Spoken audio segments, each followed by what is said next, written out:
चलिए आगे बढ़ते हैं और आज के गेस्ट को शामिल करते हैं। हमारे साथ सेंट्रम ब्रोकिंग से नीलेश जैन जुड़ चुके हैं। नीलेश जी नमस्कार। बताइए सबसे पहले तो निफ्टी और निफ्टी बैंक पर व्यू आपका। वेरी गुड आफ्टरनून यश। देखिए मार्केट में जिस हिसाब से हमें आज एक काफी अच्छा खासा मोमेंटम देखने को मिल रहा है। वीकली एक्सपायरी है निफ्टी की, उसके चलते यहाँ पर एक अच्छी शॉर्ट कवरिंग 23,700 में हमें देखने को मिली। बट ऊपरी स्तरों पर जो इमीडिएट हर्डल हमें नजर आ रहा है वो है 23,800 का, जो कि 50 डे मूविंग एवरेज के आसपास का रेजिस्टेंस है। तो 23,800 के ऊपर निकलने के बाद ही यहाँ पर फ्रेश तेजी हमें देखने को मिलेगी। तब तक मुझे लग रहा है कि 23,600 और 23,800 ये 200 पॉइंट की निफ्टी की ट्रेडिंग रेंज है। इसी रेंज में ट्रेड करता हुआ निफ्टी हमें नजर आ रहा है। वॉलेटिलिटी इंडेक्स में हालांकि काफी अच्छा कूल ऑफ 5.5% का हमें जरूर देखने को मिला है, जिसके चलते 18.5 के आसपास आईवी पहुंच चुका है। और अगर यहाँ पे फर्दर कूल ऑफ होता है तो वो एक अच्छी बात होगी मार्केट के लिए। तो ओवरऑल इस प्रकार के मार्केट में जहां पर स्टॉक स्पेसिफिक एक्शन पर फोकस करने की सलाह होगी, सेक्टर स्पेसिफिक जिस हिसाब से आईटी फार्मा और कुछ चुनिंदा सेक्टर्स में काफी अच्छा मोमेंटम है, वहां पर फोकस करके चले। बट इंडेक्स पर मुझे ऐसे लग रहा है कि ऊपरी स्तर पर फिर से एक बार प्रॉफिट टेकिंग हमें देखने को मिल सकती है। बिल्कुल, तो यह है राय बनती हुई पूरे के पूरे मार्केट स्पेस पर। चलिए इसी बीच हम पेटीएम पे नज़र डालते हैं क्योंकि पेटीएम में जो है 1.5% की तेज़ी बनती हुई नज़र आ रही है। और दरअसल मैनेजमेंट के कमेंट्स के बाद कमेंट्री के बाद जो है काफ़ी अच्छे एक्शन बनते हुए नजर आए हैं। तो चलिए जानते हैं कि पेटीएम पे क्या एक्शन बनता हुआ दिख रहा है। और पूरी डिटेल्स के साथ हमारे साथ अनुभूति जुड़ चुकी है। अनुभूति बताइए क्या है डिटेल्स। तो पेटीएम की कॉन कॉल हुई, मैनेजमेंट कॉल मीट यहाँ पर हुई और उसके बाद हम देखें तो काफ़ी पॉजिटिव पॉइंट्स यहाँ पर कमेंट्री मैनेजमेंट की तरफ से होती हुई नज़र आई है। FY27 के लिए जो रेवेन्यू ग्रोथ की उम्मीद है वो काफ़ी स्ट्रॉन्ग है मैनेजमेंट को। ऑपरेटिंग लेवरेज का फ़ायदा भी आगे होता दिखेगा, ऐसा उनका कहना है। और अगले 2 से 3 साल में जो एबिटा मार्जिन है वहाँ 15 से 20% की ग्रोथ का इनका टारगेट है। और साथ ही देखें तो पेमेंट बिजनेस में स्ट्रॉन्ग मोमेंटम जारी रहने की यहाँ पर उम्मीद है। मैनेजमेंट को कहा है कंपनी ने कि हायर मार्जिन पेमेंट इंस्ट्रूमेंट का जो शेयर है वो बढ़ रहा है, जिससे मार्जिन जो है वो आगे और बेहतर हो सकते हैं। इसके अलावा कंपनी जो मर्चेंट लेंडिंग है, पेमेंट का इनका बिजनेस है, वहाँ से बड़ा ग्रोथ ड्राइवर ये बनकर उभर रहा है। तो वो भी पेटीएम के लिए एक पॉजिटिव सेगमेंट बनता हुआ नजर आ रहा है। इसके अलावा हम देखें तो मर्चेंट लोन और कंज्यूमर पोस्टपेड फाइनेंशियल सर्विसेज ये की ग्रोथ ड्राइवर यहाँ पर बने हुए हैं। मार्केटिंग सर्विसेज बिजनेस और में भी इनको यहाँ पर रिकवरी के संकेत दिखते हुए नजर आ रहे हैं। इसके अलावा जो इनका एड्स और ट्रेवल टिकटिंग का बिजनेस है वहाँ भी जो ग्रोथ है वो अच्छी दिखती हुई नजर आ रही है। इसमें वापस ये ट्रैक पर लौटते हुए दिख रहे हैं। और कंपनी जल्द ही जो अपना वॉलेट लाइसेंस का बिजनेस है उसके लिए भी अप्लाई कर सकती है, तो वो भी एक पॉजिटिव ट्रिगर रहेगा। साथ ही कंज्यूमर BNPL यानी बाय नाउ और पे लेटर का जो सेगमेंट है यहाँ पर भी कंपनी को तेजी दिखती हुई नजर आ रही है। बिल्कुल, बहुत बहुत शुक्रिया अनुभूति हमारे साथ जुड़ने के लिए और पूरे मैनेजमेंट कमेंट्री को इतने विस्तार से बताने के लिए। और इसी कमेंट्री से हम देख रहे हैं कि स्टॉक में बढ़िया तेजी बनती हुई नजर आ रही है। 2 सेशन से जो बिकवाली चल रही थी वो थोड़ी थमती हुई दिख रही है। लेकिन नीलेश जी आप जरा इसका चार्ट देख के बताइए यहाँ पे क्या व्यू बन रहा है आपका। बिल्कुल देखिए पेटीएम आज थोड़ा एक पुल बैक मूव कह सकते हैं। पिछले 2 दिनों की गिरावट के बाद थोड़ा सा रिलीफ रैली यहाँ पर देखने को मिल रही है। बट ऊपरी स्तर पर देयर आर मल्टीपल रेजिस्टेंसेस 1150 जहां से आज फिर से घूमता हुआ नजर आया, उसके बाद 1200। तो इस मल्टीपल रेजिस्टेंस के चलते कोई बड़ी अपसाइड फिलहाल इमीडिएट बेसिस पर शायद हमें देखने को ना मिले। बट यस, एक gradual uptick, gradual up move towards 1250 over the period हम देख सकते हैं। अगर किसी के पास लॉन्ग पोजीशन है तो 1070 के स्टॉप लॉस से एक बार के लिए बने रह सकते हैं। फ्रेश खरीदारी अगर करनी है तो 1150 के ऊपर निकलने का इंतजार कीजिए। उसके ऊपर निकलने के बाद हमें एक फॉलो अप मूव देखने को मिल सकता है, उसके बाद खरीदारी करके चल सकते हैं। बिल्कुल, तो यह राय बनती हुई पेटीएम पर। नीलेश जी ज़रा अब हम सवाल भी ले लेते हैं और हम देख रहे हैं कि जो सुरेंद्र जी है दिल्ली से, इन्होंने सवाल भेजा है और ब्लू स्टार पे ये करीबन 3000 शेयर होल्ड कर रहे हैं 1750 के भाव से। अब फिलहाल हम देखें तो वैसे तो ज़्यादा नुकसान होता हुआ नहीं दिख रहा है, करीबन 3.5% ही जो है नीचे आया है स्टॉक। बताइए यहाँ पे क्या राय बन रही है आपकी। देखिए पुल बैक काफी अच्छा निचले स्तरों से देखने को मिल रहा है। वोल्टास, ब्लू स्टार कंपनी दोनों में ही सिमिलर पुल बैक मूव है। तो करंट लेवल पर बने रहें, 1600 के नीचे का स्टॉप लॉस लगाएं। यहाँ से हमें 1750 और 1800 तक के लेवल देखने को मिल सकते हैं। तो करंट लेवल पर लॉन्ग पोजीशन में एक बार के लिए बने रह सकते हैं with a trailing stop loss below 1600। बिल्कुल, और ये है कुछ अहम लेवल्स आते हुए ब्लू स्टार पर। तो अगला सवाल करण की तरफ से है जो कि अहमदाबाद से है और इनका सवाल भारत कोकिंग कोल को लेकर है। 100 शेयर होल्ड कर रहे हैं 40.25 के भाव से। नीलेश जी बताइए यहाँ पे क्या किया जाए। वेल देखिए यहाँ पर भारत कोकिंग कोल थोड़ा सा कंसोलिडेशन दिखा रहा है और जिस हिसाब से स्ट्रक्चर देखें तो एक ब्रॉड रेंज में ट्रेड करता हुआ नजर आ रहा है। बट तो फिलहाल के लिए एक बार के लिए होल्ड करके चल सकते हैं और निचले स्तर पर 34 के आसपास का सपोर्ट है जो कि थोड़ा सा काफी निचले लेवल पर है, तो वहां पर स्टॉप लॉस रखने की सलाह होगी। अगर ये 37.50 के ऊपर निकलता है तो वहां पर एक फॉलो अप मूव इसे 38 और 40 तक ले जा सकता है। तो फिलहाल के लिए एक साइडवेज कंसोलिडेशन हम देख रहे हैं। 34.50 पैसे के आसपास का स्टॉप लॉस रख के बने रह सकते हैं। बिल्कुल, तो ये कुछ इंपॉर्टेंट लेवल्स आते हुए भारत कोकिंग कोल पर। अगला सवाल गिरीश जी की तरफ से जो कि महाराष्ट्र से है और इनका सवाल सेंट्रल बैंक ऑफ इंडिया पे है। 900 शेयर होल्ड कर रहे हैं करीबन 42.79 के भाव से। अब वहां से देखिए तो स्टॉक तो काफ़ी ज़्यादा टूट चुका है, करीबन 15% से भी ज़्यादा टूट चुका है। बताइए नीलेश जी क्या लगता है यहाँ पे कुछ रिकवरी के चांसेस बनते हैं इतने ऊपर तक? देखिए सिर्फ और सिर्फ पुल बैक मूव एक्सपेक्ट करके चल सकते हैं, बट जो मेजर ट्रेंड है वो अभी भी वीक साइड में बना हुआ है। ऊपरी सरों से लगातार पिछले 6-8 दिनों में एक lower top and lower bottom formation बना है और थोड़ा पुल बैक काउंटर में 35-36 तक का देखने को मिल सकता है। But overall PSU banking space as a whole अगर हम देखें तो कोई मेजर ट्रेंड निकल के नहीं आ रहा है। साइडवेज रेंज बाउंड ही हम activity across all PSU bank देखने को मिल रहा है। तो करंट लेवल पर लॉन्ग पोजीशन है तो 33 रुपए के स्टॉप लॉस से बने रहें।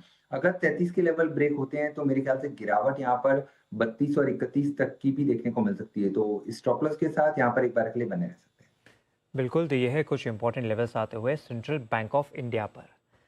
चलिए आगे बढ़ते हैं और गौरव कुमार जी का सवाल है जो कि दिल्ली से है और अशोक लीलैंड पे सवाल आया है। ये 1000 शेयर होल्ड कर रहे हैं करीबन 180 के भाव से। अब नीलेश जी 180 से देखें तो स्टॉक जो है करीबन 15% नीचे आ चुका है, लेकिन ये 180 का ही वो रेजिस्टेंस है जो अप्रैल महीने में हमें बनता हुआ दिखा था। उसके बाद जो इसे छूकर वापस स्टॉक जो है नीचे आ चुका है। बताइए यहाँ पे क्या राय बन रही है आपकी? बिल्कुल ठीक कहा अंश। 180 के आसपास का एक double top kind of pattern भी बना है और वहां पर से जो वीकनेस हम देख रहे हैं लगातार एक series of lower top and lower bottom formation बन रही है। अब यहाँ पर जो इम्पोर्टेंट सपोर्ट निकल के आ रहा है वो है 143 का। तो 143 रुपए का सबसे पहले यहाँ पर स्टॉप लॉस रखें। अगर वो लेवल ब्रेक कर देता है तब वहां पर एग्जिट कर जाए, क्योंकि गिरावट उसके बाद और गिराती हुई 130 तक भी काउंटर फिसल सकता है। और करंट लेवल पर एक बार के लिए होल्ड करके चल सकते हैं for a pull back trade towards 160 से 165। अगर लॉन्ग टर्म का नजरिया है तो काउंटर काफी अच्छा है। थोड़ा पोजीशन लिहाज से यहाँ पर होल्ड करके चल सकते हैं, but yes technically short term के लिहाज से स्ट्रक्चर थोड़ा वीक नजर आ रहा है। बिल्कुल, तो स्ट्रक्चर ज़रा वीक नज़र आ रहा है, लेकिन लॉन्ग टर्म के हिसाब से अगर आपका व्यू है तो उसे होल्ड करके आप चल सकते हैं। रमेश जी का सवाल है और जेबीएम ऑटो पे है। 100 शेयर होल्ड कर रहे हैं 700 के भाव से और यहाँ से हम देखें तो स्टॉक जो है करीबन 10% नीचे आ चुका है। और नीलेश जी हम देख रहे हैं कि इसी महीने जो है 700 पार करने की कोशिश की गई थी, लेकिन 700 पार तो इंट्राडे बेसिस पे हुआ, उसके बाद बिकवाली हुई थी और उसके बाद ही जो है स्टॉक थोड़ा सा जो है खिसकता हुआ दिखा है। बताइए यहाँ पे क्या लग रहा है, 700 पार कर पाएगा स्टॉक?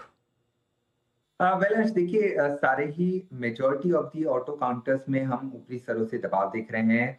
तो auto sector as a whole थोड़ा सा वीक नजर आ रहा है, साइडवेज टू वीक हम कह सकते हैं। जेपीएम ऑटो बिल्कुल ठीक है, आपने 700 के लेवल पर 3 अटेम्प्ट हुए थे ब्रेक करने के, बट तीनों बार फिजल आउट हो चुका है।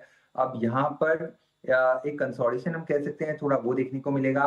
600 रुपए का इंपॉर्टेंट सपोर्ट है। अगर वो लेवल ब्रेक नहीं होते हैं तब तक संभावना काफी ज्यादा है कि फिर से यहाँ से 680 टू 700 तक की ओर ये काउंटर एक अटेम्प्ट कर सकता है मूव करने का। बट 700 के ऊपर निकलने के बाद यहाँ पर फ्रेश तेजी हमें देखने को मिलेगी।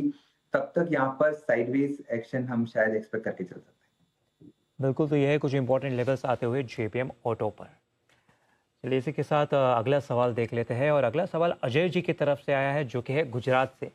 एनएसडीएल का शेयर ये होल्ड कर रहे हैं, 100 शेयर होल्ड कर रहे हैं 1190 के भाव से। नीलेश जी वहां से देखें तो स्टॉक तो 30% टूट चुका है और 1190 का भाव जो है पिछले साल अराउंड अक्टूबर सितंबर में दिखा था। तो आई थिंक ये तब से ही होल्ड कर रहे हैं। बताइए 30% टूट चुका है, बैक टू बैक ये कंटिन्यूसली डाउन ट्रेंड में ही दिखा है, क्या लग रहा है यहाँ पर? हाँ, देखिए अंश ट्रेंड तो काफ़ी वीक नज़र आ रहा है और जिस हिसाब से यहाँ पे एक तरफ़ा करेक्शन हमने देखा है all the way from almost 1400 के आसपास ये जो करेक्शन शुरू हुआ है, वो कहीं पर भी थमता हुआ नज़र नहीं आ रहा है। इन बिटवीन हमें थोड़ी बहुत pull back move, relief rally देखने ज़रूर मिली थी, बट स्ट्रक्चर काफ़ी वीक नज़र आ रहा है। हालाँकि अभी फ़िलहाल एट प्रेज़ेंट काउंटर ओवरसोल्ड हो चुका है, जहाँ पर आरएसआई 30 के आसपास है, तो हो सकता है यहाँ पर एक पुल बैक मूव देखने को मिले टुवर्ड्स द लेवल्स ऑफ 850, 880 और हो सकता है 900 तक का पुल बैक देखने को मिल जाए। बट ब्रॉडर स्ट्रक्चर वीक है, जब तक 930 के नीचे काउंटर ट्रेड हो रहा है तब तक फिर से यहाँ पर वीकनेस हमें देखने को मिल सकती है। तो शॉर्ट टू मीडियम टर्म का स्ट्रक्चर वीक है। लॉन्गर टर्म 1 साल के ऊपर का नज़रिया है तो ही यहाँ पर पोज़ीशन में बने रहें और अब जो नेक्स्ट सपोर्ट निकल के आ रहा है वो होगा लगभग 770 का। बिल्कुल, तो ये है कुछ इंपॉर्टेंट लेवल्स बनते हुए एनएसडीएल पर। अनिल जी, अगला सवाल ले लेते हैं और पवन कुमार जी का कपूर जी का सॉरी सवाल है और हुडको पे ये जो है होल्ड कर रहे हैं, करीबन 100 शेयर होल्ड करे 292 के भाव से। अब यहाँ पे भी हम देखें तो स्टॉक जो है करीबन 30% टूट चुका है और ये लेवल 2 साल पहले देखा गया था, यानी कि 2 साल से होल्ड कर रहे हैं और यहाँ पे नुकसान में ही नजर आ रहे हैं। अब बताइए क्या किया जाए यहाँ पर। हाँ, देखिए 2 साल से पोज़ीशन में बने रहे हैं और इतना लंबा होल्ड इन्होंने जिस हिसाब से रखा है, तो मैं ये मान के चल रहा हूँ कि इनका लॉन्ग टर्म पोज़ीशनल नज़रिया है, तो उस लिहाज से एक बार के लिए होल्ड करके चल सकते हैं। But short to medium term का स्ट्रक्चर यहाँ पर वीक है और हो सकता है कि 180 तक के लेवल एक बार ये काउंटर टेस्ट कर सकता है लोअर साइड में। तो स्ट्रैटेजी के लिहाज से अगर 1 साल और ये पोज़ीशन में होल्ड कर सकते हैं, तो संभावना ज़्यादा है कि हो सकता है काउंटर 260 और 290 तक का मुँह दिखा दे।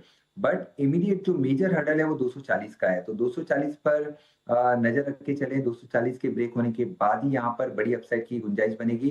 फिलहाल के लिए होल्ड करके चल सकते हैं, 170 का ट्रेलिंग स्टॉप लॉस यहाँ पर रखने की सलाह होगी। बिल्कुल, तो ये है राय आती हुई हुडको पर। चलिए अगला सवाल ले लेते हैं और जेएम फिनेंशियल पर भी एक्चुअली इनकी होल्डिंग है और हम देख रहे हैं कि करीबन 100 शेयर होल्ड कर रहे हैं 183 के भाव से। अब यहाँ से भी हम देखें तो स्टॉक जो है ऑलरेडी नीचे आ चुका है। बताइए यहाँ पे क्या लग रहा है आपको technically. See technically short term structure sideways to weak है। ऊपरी स्तरों पर रिसेंटली यहाँ पर एक double top kind of pattern बना था जहाँ पर 200 डे मूविंग एवरेज प्लेस है 150। सो 150 एक स्ट्रॉन्ग रेजिस्टेंस के तौर पर निकल के आ रहा है। उसके ऊपर जब तक नहीं निकलता है तब तक यहाँ पर ये जो कंसोलिडेशन है नेगेटिव बायस के साथ कंटिन्यू हो सकता है। निचले स्तरों पर 120 का एक इमीडिएट सपोर्ट है, तो सबसे पहले तो 120 का स्टॉप लॉस लगाएं और ऊपरी स्तरों पर 150 का लेवल निकलता है, उसके बाद ही हमें यहाँ पर बड़ी अपसाइड देखने को मिल सकती है। बिल्कुल, तो यह राय आती हुई जेएम फिनेंशियल पर। चलिए इसी के साथ वक्त है एक छोटे से ब्रेक का। आप देखते रहिए जी बिजनेस। ब्रेक के बाद स्वागत है आपका मिड कैप बाजार में। तो चलिए नीलेश जी के साथ फिर जुड़ जाते हैं और नीलेश जी बताइए कौन से स्टॉक से आपके रेडार पर आज। बिल्कुल अंश, देखिए सबसे पहले तो टाटा टेक्नोलॉजी ये पर्टिकुलर काउंटर हमें पसंद आ रहा है। जिस हिसाब से एक करेक्शन के बाद काउंटर ने एक मेजर फॉलिंग ट्रेंड लाइन का ब्रेकआउट दिया है। चार्ट पर ऑलरेडी 5-6% का जंप है, बट मुझे ऐसा लग रहा है और भी अपसाइड यहाँ पर कंटिन्यू हो सकती है। 675 से 695, 675 शॉर्ट टर्म के लिहाज से, थोड़ा सा पोजीशन लिहाज से 695 टू 700 तक के लेवल यहाँ पर देखने को मिल सकते हैं। एंड 640 इनफैक्ट 645 का यहाँ पर स्टॉप लॉस रखना होगा और टाटा टेक इस पर्टिकुलर काउंटर में खरीदारी करने की सलाह होगी। इसके अलावा जो दूसरा स्टॉक हमें पसंद आ रहा है वो है केपीआईटी टेक्नोलॉजी। देखिए ओवरऑल आईटी स्पेस में वैसे ही हम काफी अच्छा मोमेंटम हम देख रहे हैं। केपीआईटी टेक में काफी अच्छा बेस बना है। अब यहाँ पर एक पुल बैक मूव 755 तक का हम एक्सपेक्ट करके चल रहे हैं। 721 721 का स्टॉप लॉस, 755 और 775 तक के टारगेट हमें केपीआईटी टेक्नोलॉजी में देखने को मिल सकते हैं। तो ये दो मेरी ओर से खरीदारी के स्टॉक्स होंगे। बिल्कुल, तो यह राय बनती हुई टाटा टेक पे और केपीआईटी टेक पे। दोनों के लेवल्स आपके सामने आ चुके हैं। इस तरह से जो है आप ट्रेड कर सकते हैं। बहुत बहुत शुक्रिया नीलेश जी हमारे साथ जुड़ने के लिए, बाजार पे और तमाम स्टॉक्स पर अपनी राय देने के लिए। चलिए इसी के साथ वक्त है एक छोटे से ब्रेक का, लेकिन आप देखते रहिए जी बिजनेस।